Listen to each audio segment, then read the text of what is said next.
Bonjour, je suis Muriel, conseillère en symptothermie et aujourd'hui on se retrouve comme tous les jeudis pour un live, sauf qu'aujourd'hui c'est un petit peu plus tôt que d'habitude.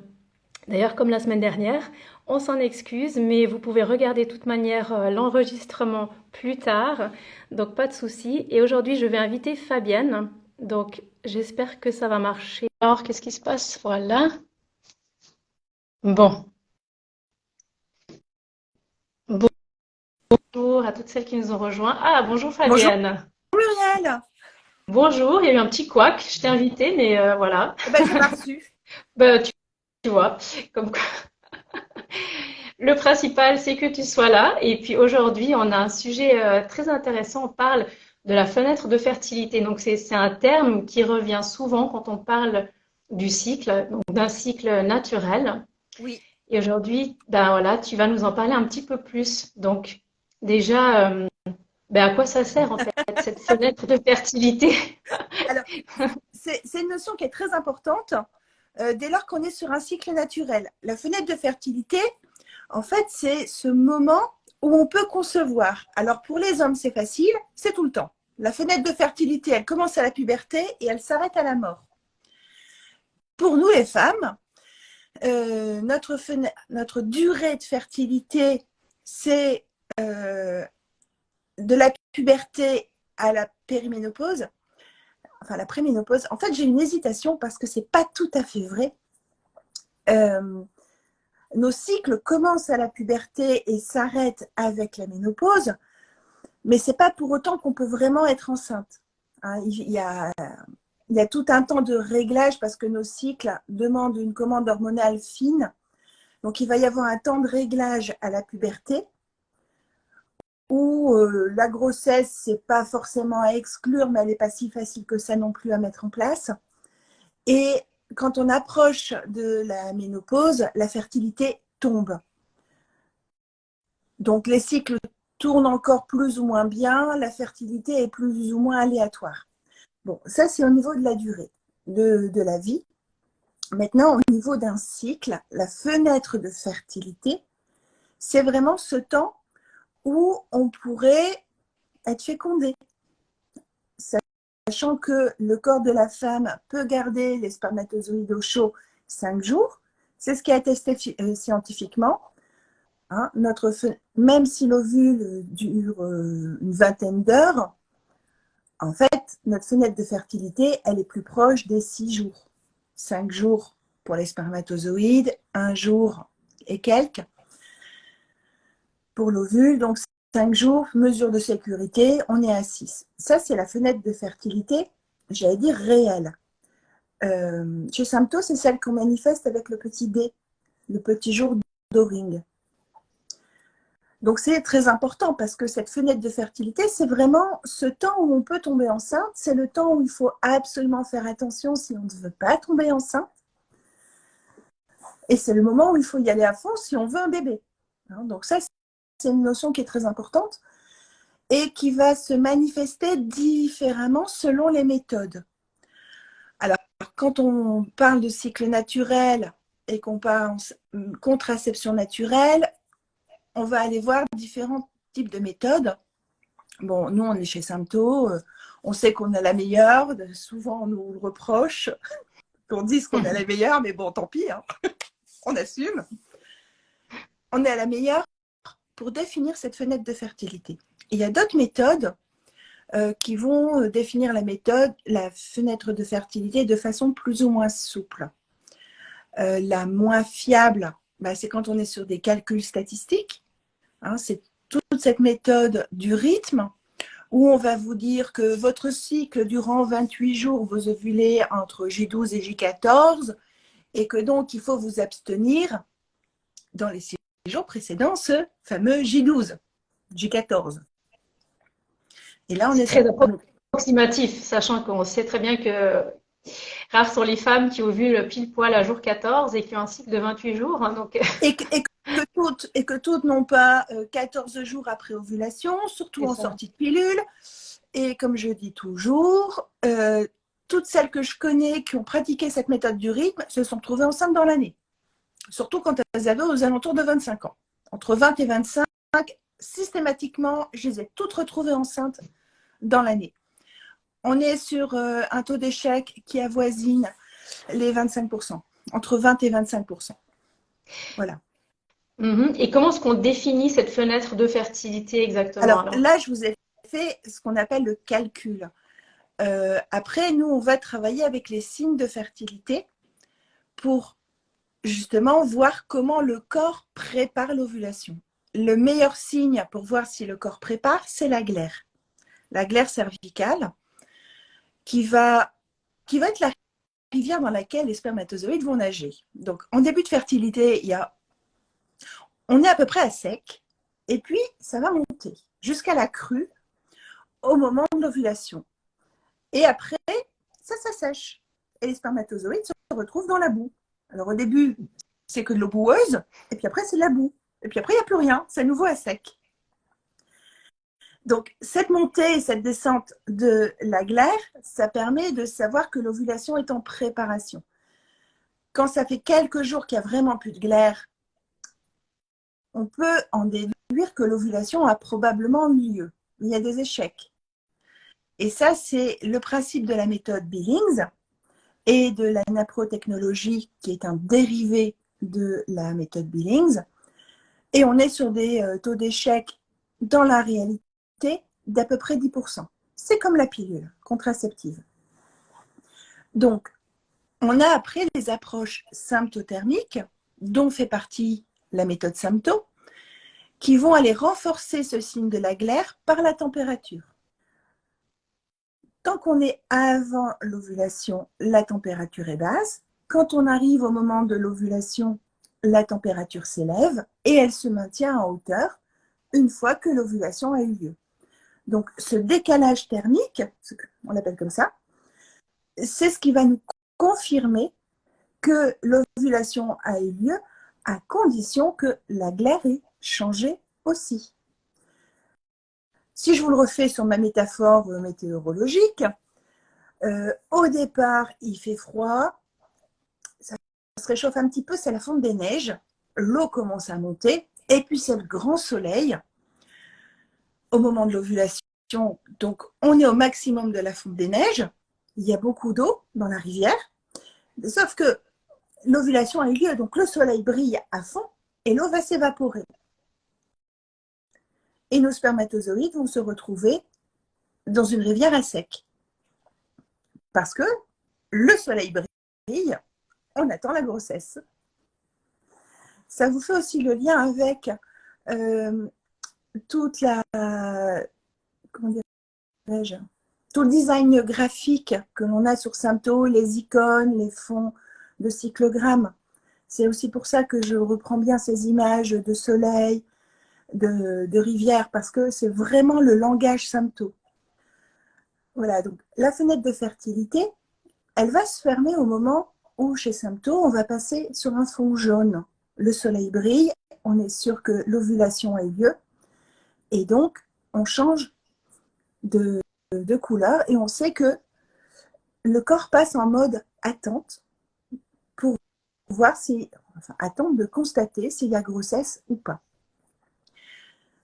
Donc la fenêtre de Le fertilité, soleil, je m'excuse, le soleil, ça peut aussi être un peu l'idée de quelque chose de plus sec en fait. Quand on arrive après l'ovulation, effectivement, il n'y a plus de glaire cervicale, il n'y a plus de production entre guillemets, et donc il n'y a plus de vie possible. Donc c'est un peu le désert entre guillemets. exactement, exactement. C'est pour ça que je disais, les spermatozoïdes se retrouvent dans une rivière à sec. Voilà. Mhm. C'est espérance de vie 3 heures. Donc la fenêtre de fertilité chez Sympto, ça va être cette fenêtre en bleu, sur fond bleu. La spécificité de Sympto, elle est double. La première, ça va être à l'ouverture de la fenêtre de fertilité, et la deuxième, c'est à la fermeture. L'ouverture de la fenêtre de fertilité chez Sympto, elle se fait de 2 manières. Elle se fait selon un calcul, alors pas un calcul 28-14, mais un calcul où on va aller voir les petits dés des cycles précédents. Si tous les petits dés du cycle précédent arrivent à J6, ce qui est classique pour une femme, on sait qu'à partir de J6, elle rentre en période de fertilité. Peut-être juste pour celles à qui ça ne parle pas trop. En tout cas, toutes les informations, vous les trouvez bien décrites dans le manuel complet, la symptothermie complète. Vous cliquez juste Oui, sur le lien en bio et vous pouvez le télécharger gratuitement. Donc tout ça, c'est expliqué vraiment très très bien. c'est Et très ce jour détaillé.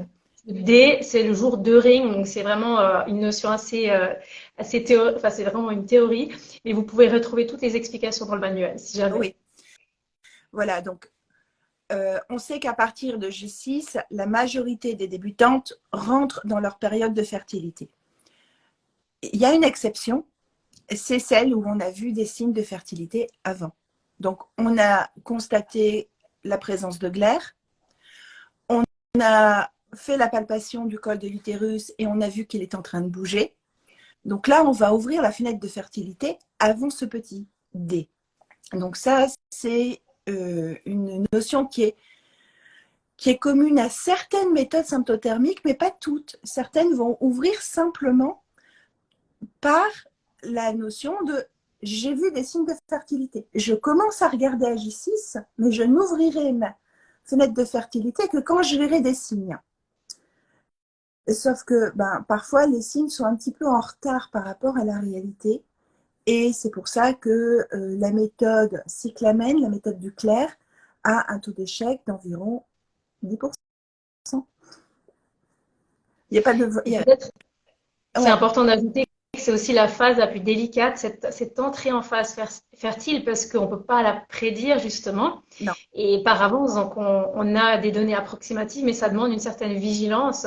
oui. Donc surtout en phase débutante, de vraiment regarder, de guetter les signes de sa fertilité en fait dès la fin des règles pour voir justement si tout à coup on n'a pas quand même plus tôt, avant le jour 6, de la fertilité. C'est très rare pour des jeunes femmes, mais c'est quand même pas impossible. Alors, Donc c'est pour ça qu'il faut être quand même vigilante. oui, tu fais bien de le dire parce que on a tendance à dire ah c'est bon, je suis tranquille jusqu'à J6. C'est pas vrai. Déjà, si on a 40 ans, c'est faux. Même débutante, on a intérêt à faire attention dès la fin des règles et on a intérêt à pas considérer les règles comme infertiles parce que c'est l'infertilité, comment dirais-je, relative. Hein, mais plus on vieillit, plus on est susceptible d'avoir des ovulations précoces. Et plus on est dans une phase de vie un peu agitée, plus ça peut se produire. On peut avoir 30 ans et être dans un moment de fatigue, de contrariété, de stress professionnel et se retrouver avec une ovulation à J8 ou à J10. Je l'ai eu, je l'ai vu chez des clientes. Je pense à une en particulier qui derrière a voulu concevoir et a conçu en 6 mois. Parce que ça fait partie des signes de préménopause, donc il y a eu un petit moment de... Ça l'a réveillé au niveau de son désir d'enfant. Voilà. Mais donc, il faut être attentif au niveau de cette ouverture. Et puis l'autre spécificité de Sympto, c'est la fermeture. Chez Sympto, on ne va fermer la fenêtre de fertilité que si la glaire et la température changent vraiment. Alors, j'allais dire en même temps, mais c'est pas vrai. On ne peut fermer que si les deux ont changé. C'est pas la dernière qui bouge, il faut que les deux changent.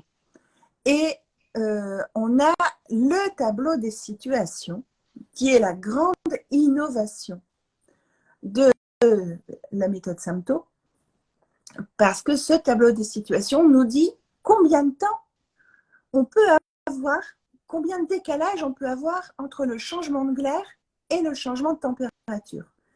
Et c'est pour ça qu'on parle parfois au niveau technique de double contrôle renforcé. Si on prend son Ciplan qui est en train de faire une grosse avancée en France, c'est le dernier des deux qui change. On ne sait pas combien de décalage il peut y avoir. Peut-être que vous avez eu votre jour sommet à J10 et peut-être que vous avez votre troisième température haute à J24, 14 jours. Chez Sympto, ce n'est pas possible. Mais sans Parce qu'il y a Ciplan, comme une certaine logique derrière aussi, c'est ça.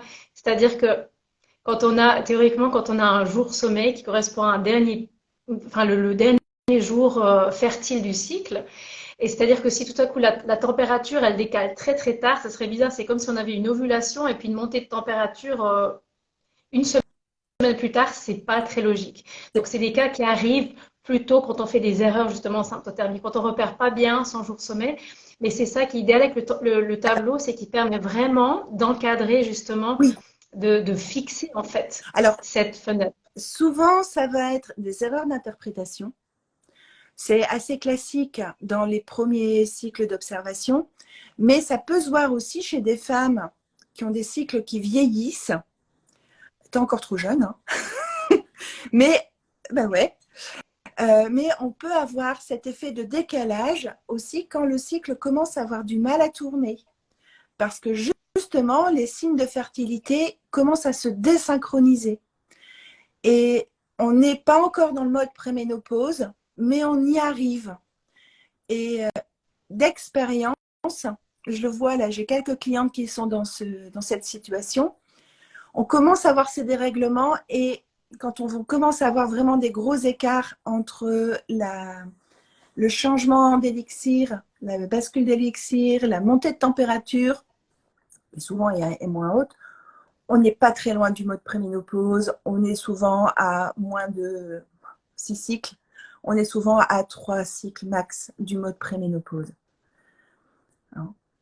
Mais voilà, c'est ce que j'ai constaté chez quelques-unes, ça ne veut pas dire que c'est une règle absolue.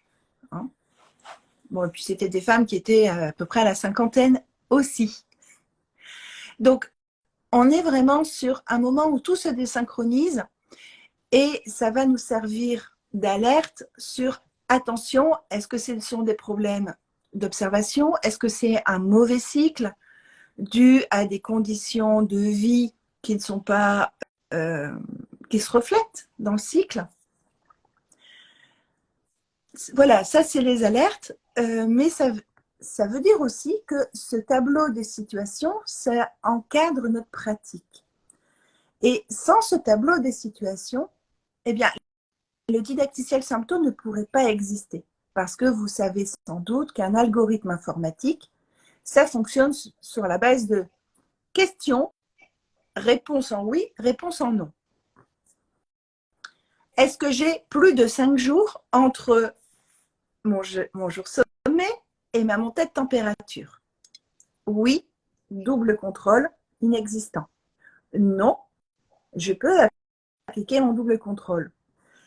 Et ça, comme ça n'existe que chez Sympto, c'est pour ça que nous avons une application qui interprète de façon hyper fiable. Et c'est aussi pour ça que nous avons tout court une application. Les applications qui sont basées sur Sensiplan, eh bien en fait, elles vont refléter plus ou moins bien la méthode Sensiplan. Et comme chez Sensiplan, c'est la troisième température haute ou le JS qui ferme, c'est le, Ouais, ce qui dernier, vient dernier. le dernier arrivé qui ferme la fenêtre de fertilité, eh ben, c'est beaucoup plus compliqué au niveau d'un algorithme informatique. Et ça joue sur la fiabilité de ces applications. Il y a eu une évaluation qui a été faite par des médecins américains, avec publication scientifique, hein, évidemment. C'était en 2017 et il y avait 3 applications qui sont sorties comme étant fidèles à la méthode qu'elles pratiquaient. Sympto, c'est la première des applications symptothermiques. Ensuite, ces 2 applications en allemand. Et il y en a une d'ailleurs qui n'existe plus. MyNFP, et puis là, l'autre, je ne sais plus non plus. Je crois que c'était Lady Cycle. Lady, non, je crois pas que c'était Lady Cycle. Oh, Mais en tout cas, il y a l'étude, vous pouvez la retrouver sur le site, oui, sur sympto.org. On a oui, le lien vers ces voilà. études. Donc, ce tableau de situation, c'est vraiment la grande particularité de notre méthode. Et c'est vraiment ce qui encadre notre pratique et qui, je veux dire, bloque toute créativité et inventivité.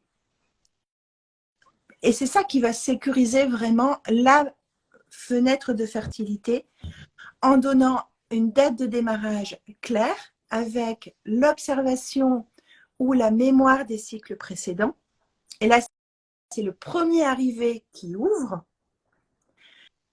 Et ce tableau des situations qui va observer s'il y a une vraie synchronisation entre le changement d'élixir et la montée de température. Et c'est vraiment la grande particularité de cette méthode, et c'est aussi pour ça qu'elle est si fiable. Alors, ce tableau de situation, il est effectif sur le mode normal, parce qu'on a deux temps particuliers dans la vie où on ne va pas utiliser le double contrôle de la même manière. C'est le mode allaitement et le mode préménopause. Et je le redis parce que je vois beaucoup de femmes en allaitement qui n'ont pas eu leur retour de couche, qui essayent d'appliquer la méthode en mode normal et qui ne s'en sortent pas. Ben, c'est normal parce que le mode allaitement, en allaitement, il y a un mode particulier où on est sur un mode de redémarrage de la fertilité. Donc, on a fait un super live avec Marion où on en parlait, je crois que c'était en janvier. Si vous êtes concerné, allez voir, parce que la fenêtre de fertilité, elle n'est pas dans la même logique tout à fait que sur le mode normal. Sur le mode normal, c'est vraiment ce mode bleu. Il y a les signes de fertilité, ils ont changé, on peut fermer. Voilà, donc tout ça, c'est expliqué en long, en large et en travers dans le manuel. Si vous avez besoin, si vous voulez vous lancer toute seule, vous avez Symptobasique qui vous explique ça aussi dans le mode normal. Les explications sont plus condensées. Et puis après, bah, vous avez les conseillères parce que nous, on navigue là-dedans de façon comme des poissons dans l'eau, il faut le dire. Surtout qu'on le voit très bien, moi je le vois avec mes clientes, donc même quand on lit le manuel, c'est vrai que c'est quand même très différent de s'observer soi-même et de vraiment comprendre justement cette fenêtre de fertilité. Donc genre moi je leur pose toujours des questions, mais est-ce que tu comprends là pourquoi cette étoile, elle est pleine ou elle est creuse? Est-ce que tu comprends ce que c'est le jour sommet? Enfin je vois qu'en fait on a besoin de répéter ça, on a vraiment besoin de voir si pour la personne c'est clair en fait, Oui, qu'est-ce que ça veut dire. Donc la fermeture de la fenêtre de fertilité, c'est peut-être la chose numéro une pour commencer, parce qu'après c'est facile, on entre dans une phase absolument infertile, donc c'est un peu la phase gâteau.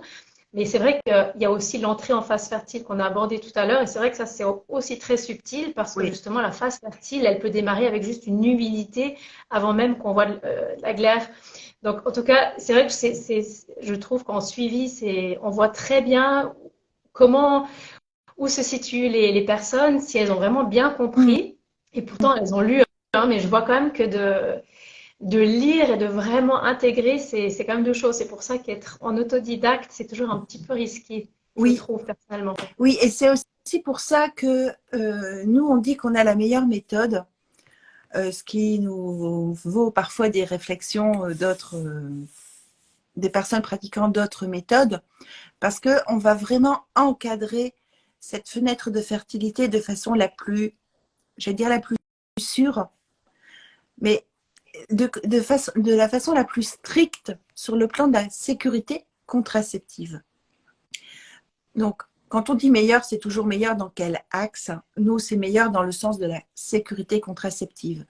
On laisse le moins de place possible à l'échec. On laisse le moins de place possible, en fait, à la surprise. Donc, pour certains, meilleur, ça ne correspond pas à leur objectif, à leur définition, parce que pour eux, il faut qu'il y ait une place à la surprise. Voilà. Donc, voilà, je voulais vous parler de ce thème aujourd'hui parce que ça vous permet de comprendre aussi que derrière le mot symptothermie, quand nous, on veut que notre méthode garde ce nom de symptothermie et quand on dit que toutes les méthodes symptothermiques ne sont pas les mêmes, ne sont pas équivalentes, c'est parce qu'il y a des réalités techniques, il y a des réalités qui impactent votre pratique, des réalités qui impactent votre sécurité contraceptive. Alors, moi, je le fais avec mes stagiaires conseillères. Je ne sais pas si c'est au programme des autres méthodes, c'est pas mon problème. Hein. Moi, je forme les conseillères de la Fondation. J'ai déjà assez de travail avec ça. Mais en tout cas, vous qui m'écoutez aujourd'hui, qui nous écoutez aujourd'hui, j'espère que c'est plus clair pour vous sur les différences entre les méthodes et pourquoi choisir sa méthode, c'est important et pas de dire je fais de la symptothermie, enfin je fais de la contraception naturelle de façon un peu aléatoire. Quand on se forme à une méthode, on se forme à des règles précises et on suit les règles précises. On ne fait pas son marché entre différentes méthodes non plus. Et on interroge bien la conseillère que l'on a envie de suivre sur quelle méthode elle pratique et qui l'a formée. Parce que derrière, c'est votre sécurité contraceptive, c'est la sécurité de votre apprentissage et de votre pratique qui est en jeu. Donc, le manuel est en téléchargement. Vous allez voir, c'est un manuel méthodologique et pas un manuel d'apprentissage. Pour l'apprentissage, ce sont les conseillères. Et pareil, lien en bio pour réserver un appel découverte avec une de nous. Mais écoute, merci beaucoup Fabienne, hein. C'était très riche. Donc si jamais vous avez encore des questions aussi, n'hésitez pas, vous pouvez toujours me les mettre en commentaire. On se fera un Oui, plaisir d'y oui, répondre. je Donc c'est vrai que c'est une notion assez complexe, donc vous retrouvez beaucoup d'informations sur le manuel, mais n'hésitez pas si jamais vous avez encore là tout de suite des questions. Voilà. Voilà. Donc, je devrais pouvoir à peu près répondre cet après-midi. Je l'ai dit dans la story, j'ai un petit souci familial, c'est très simple. Je pars avec une énorme valise rejoindre mon mari qui part en Afrique la semaine prochaine pour enterrer sa maman. Donc, j'ai une énorme valise parce que tous ceux qui ont de la famille à l'étranger savent comment ça se passe. On arrive avec le parfum, le maquillage, les jouets pour la famille. Et je pars en bus, et mon bus est à 14 heures. Donc, si on avait maintenu 13 heures, bah, je devais choisir entre le live et le bus. Voilà, donc j'ai un forfait qui me permet de répondre, sauf quand je suis dans le tunnel, parce que là, il n'y a pas de réseau. Mais normalement, je pourrais vous répondre dans l'après-midi s'il y a des questions sur Instagram. Surtout, allez-y. On est sur des questions techniques et puis manuel, appel découverte. On est là pour vous. Merci. Oui. Merci beaucoup Fabienne, et puis super que tu aies pu prendre quand même le temps avant ton départ. Je te souhaite un bon voyage, bonne route, et on se retrouve, on se retrouve la semaine prochaine pour un prochain live qui est prévu à 13 heures, hein, donc on vous tient au courant Et s'il y a un petit changement. oui, et ça sera aussi avec moi, mais cette fois-ci, ça sera moi l'intervieweuse, donc je parlerai moi. Exactement. Merci Muriel. Très bien. Mais écoute, bonne route et bonne journée à vous tous et à vous toutes et à une prochaine. Au revoir. Au revoir.